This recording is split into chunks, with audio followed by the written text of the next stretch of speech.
하나님 아버지, 이 새벽 우리를 주님의 은혜 보좌 앞으로 불러주시니 감사합니다. 주님, 우리가 주님께 구하는 은혜와 복이 우리에게서 멈추지 않게 하옵소서. 우리에게 주신 위로와 평안이 누군가에게 소망이 되게 하시고, 주님께서 맡기신 작은 것들이 생명처럼 흘러가게 하옵소서. 주님, 아직 주님을 알지 못하는 이들을 불쌍히 여겨 주옵소서. 길이 막힌 곳에도 길을 내시고 닫힌 마음에도 문을 여시며 메마른 땅에도 찬양이 솟아나게 하옵소서. 주님, 우리에게 맡기신 모든 것을 주님의 나라를 위해 사용하게 하옵소서. 받은 것에 마음이 묶이지 않게 하시고 나누는 기쁨을 잊지 않게 하시며 작은 순종을 통해 주님의 뜻이 흘러가게 하옵소서. 오늘도 말씀하옵소서. 듣겠습니다. 예수님의 이름으로 기도합니다. 아멘. 성경 말씀 시편 67편 1절부터 7절까지 말씀입니다. 하나님은 우리에게 은혜를 베푸사 복을 주시고 그의 얼굴빛을 우리에게 비추사 주의 도를 땅 위에 주의 구원을 모든 나라에게 알리소서. 하나님이여, 민족들이 주를 찬송하게 하시며 모든 민족들이 주를 찬송하게 하소서. 온 백성은 기쁘고 즐겁게 노래할지니 주는 민족들을 공평히 심판하시며 땅 위의 나라들을 다스리실 것임이니이다. 하나님이여, 민족들이 주를 찬송하게 하시며 모든 민족으로 주를 찬송하게 하소서. 땅이 그의 소산을 내어 주었으니 하나님 곧 우리 하나님이 우리에게 복을 주시리로다. 하나님이 우리에게 복을 주시리니 땅의 모든 끝이 하나님을 경외하리로다. 아멘. 주의 구원을 알리소서라는 제목으로 말씀의 은혜를 함께 나누겠습니다. 본문 요약입니다. 시인은 주의 얼굴빛을 우리에게 비추사 주의 도와 구원을 모든 나라에 알리시기를 간구합니다. 하나님이 민족들을 공평히 심판하시고 나라들을 다스리시니 온 백성이 즐겁게 노래한다고 합니다. 또한 그는 땅의 모든 끝이 하나님을 경외할 것이라고 선포합니다. 첫 번째, 모든 나라에게 알리소서 1절부터 2절입니다. 시인은 하나님께 은혜를 베푸시고 복을 주시며 우리에게 얼굴빛을 비춰주시길 간구합니다. 그는 하나님의 복이 자기에게만 임하기를 구하지 않고 이 땅과 모든 나라에 하나님의 도와 구원이 알려지기를 원합니다. 하나님의 얼굴빛을 본 성도는 그 빛을 반사하여 어둠 가운데 있는 세상을 향해 비춰야 합니다. 내 기도 또한 나만이 아니라 우리와 모든 민족을 위한 기도가 되어야 합니다. 적용 질문입니다. 내가 받은 하나님의 복을 사람들에게 어떻게 나누고 있습니까? 나 자신만을 위해 기도하지는 않습니까? 오늘 본문에서 시인이 간구하는 얼굴빛은 단순한 개인의 안녕을 넘어선 구속사적 회복을 의미합니다. 죄로 인해 하나님의 얼굴을 피했던 우리가 그리스도의 얼굴에 있는 하나님의 영광을 아는 빛을 받음으로 다시 그분 앞에 설 수 있게 된 것입니다. 따라서 우리가 구하는 복은 결코 나라는 종착역에 머물러서는 안 됩니다. 우리는 종종 하나님의 복을 개인적인 전유물로 오해하곤 합니다. 하지만 아브라함을 부르실 때부터 하나님의 계획은 너를 통하여 천하 만민이 복을 얻는 것이었습니다.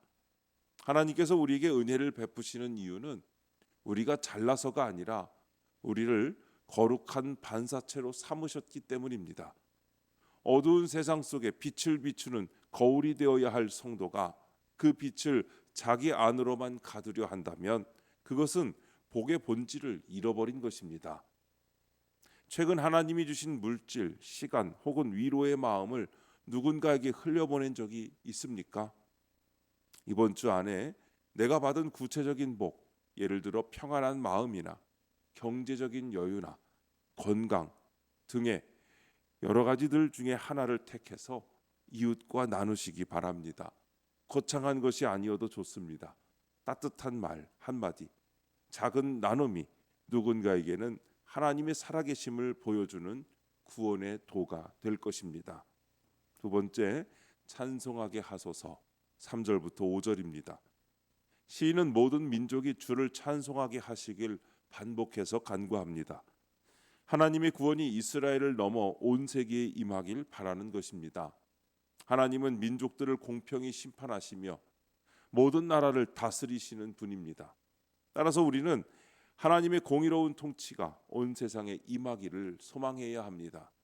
또한 아직 복음을 듣지 못한 민족들, 특히 복음의 통로가 막힌 지역의 영혼들을 위해 간절히 기도해야 합니다. 적용 질문입니다. 내가 특별히 기도하는 선교지는 어디입니까? 아예 없지는 않습니까? 오늘 본문에서 시인은 민족들이 주를 찬송하게 하시며 모든 민족으로 주를 찬송하게 하소서라고 두 번이나 간절히 반복합니다. 이 반복은 단순히 감정의 고조가 아니라 하나님의 구원 계획이 이스라엘이라는 울타리를 넘어 온 세계를 향하고 있다는 구속사적인 선포입니다. 우리가 믿는 하나님은 우리만의 하나님이 아니라 온 땅을 공평히 심판하시고 모든 나라를 친히 다스리시는 만유의 주제이시기 때문입니다. 우리가 선교를 생각할 때 어떤 거창한 계획이나 특별한 능력이 있어야 한다고 오해할 때가 있습니다. 그래서 마음은 있는데 실제 기도는 비어 있습니다. 그러나 시편 기자가 우리에게 가르치는 선교의 시작은 기도입니다. 내가 직접 가지 못해도, 내가 이름을 알지 못해도 하나님께 올려드리는 간구는 길을 내는 것입니다. 선교는 멀리 있는 누군가의 일이 아니라 오늘 내 기도의 자리에 달려있는 하나님의 일입니다. 오늘부터 한 선교지를 정하여 그들을 위해 기도하는 우리가 됩시다. 아직 하나님을 찬송하지 못하는 민족들이 주를 찬송하게 되는 그날까지 우리의 기도는 계속되어야 합니다. 세 번째, 복을 주시리로다. 6절부터 7절입니다. 시인은 땅이 자신의 소산을 내어준 것을 하나님의 복이라 고백합니다. 물질적 축복이 하나님의 은혜임을 고백한 것입니다. 하나님이 우리에게 복을 주시는 궁극적 목적은 땅의 모든 끝이 하나님을 경외하고 하나님의 구원이 온 세계로 퍼져나가 모든 족속이 하나님을 알고 경외하게 하는 데 있습니다. 우리가 받는 모든 복은 이런 목적에 따라 사용되어야 합니다. 나만의 행복을 넘어 하나님 나라 확장에 사용해야 합니다. 적용 질문입니다. 내가 받은 물질적, 영적 축복을 하나님 나라 확장에 어떻게 사용하고 있습니까? 하나님은 우리를 배부르게만 하시려고 복을 주시는 분이 아닙니다. 우리를 통해 하나님을 모르는 이들이 하나님을 알게 하시고 우리를 통해 하나님의 구원이 더 멀리 더 넓게 퍼져나가게 하시려고 복을 주십니다.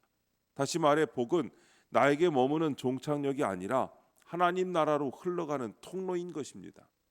하나님이 주신 복을 내 행복의 울타리 안에만 가두어 두면 복은 오히려 나를 무겁게 하고 내 신앙을 좁게 만듭니다. 그러나 그 복이 하나님 나라를 향해 사용될 때 복은 살아 움직이고 우리의 삶은 하나님을 증거하는 통로가 됩니다. 막힌 파이프는 썩습니다. 물이 들어오기만 하고 나가지 않으면 고여서 부패합니다. 마찬가지로 축복도 흘러가야 합니다. 받기만 하고 나누지 않는 축복은 우리 영혼을 부패하게 만듭니다. 반대로 흐르는 물은 생명을 줍니다. 에스겔 47장에 성전에서 흘러나오는 물처럼 우리에게서 흘러나가는 축복은 광야를 옥토로 만들고 사해를 생명의 바다로 바꿉니다. 우리를 통해 흘러가는 축복이 누군가의 인생을 변화시키고 어느 지역에는 복음이 전해지며 어느 민족은 하나님을 경외하게 될 것입니다. 오늘도 축복의 통로로 귀하게 쓰임받는 저와 여러분 되시기를 주님의 이름으로 축복합니다. 기도하겠습니다. 하나님 아버지, 저희에게 주신 모든 복을 복음 전파하는 데 사용하게 하옵소서. 주의 얼굴빛을 저희에게 비추셔서 주의 도와 구원을 온 세상에 알리게 하옵소서.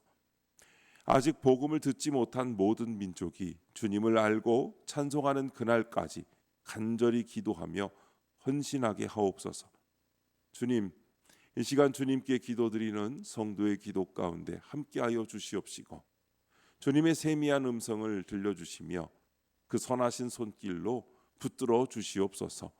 우리 주 예수님의 이름으로 기도드립니다. 아멘.